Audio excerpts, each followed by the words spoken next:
Even though we may be closer to the end of the longest government shutdown in U.S. history, these impacts that we're seeing on flights could be far-reaching. Our Peyton Furtado is in the newsroom now breaking down what anyone traveling in the near future may need to know. Peyton.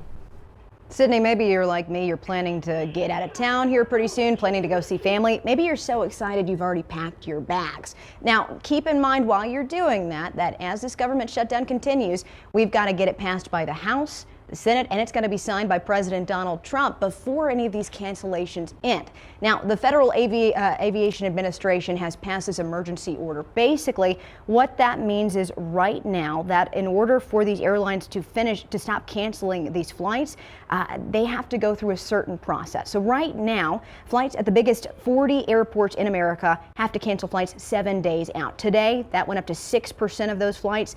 Thursday, it'll hit 8%. Friday, if the shutdown is still ongoing, it'll hit 10% and stay there.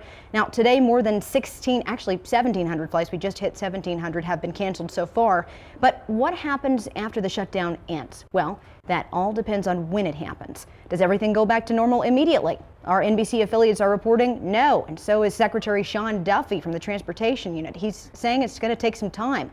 Once flights are canceled by the FAA 7 days out, they cannot be rescheduled. There's also the matter of air traffic controllers. Going into the shutdown, CNN reports we were already short by 3,000 workers. They've not received a paycheck, and more air traffic controllers are calling out, faced with either working without pay or finding ways to make money elsewhere. Secretary of Transportation Sean Duffy said today, the closer we get to Thanksgiving without an agreement, the more problematic that could be. I'm going to tell you, we are not going to get to Thanksgiving. You're going to see this Friday, Saturday, and Sunday. The big disruption thus far, massively more disruption as we come into the weekend if the government doesn't open.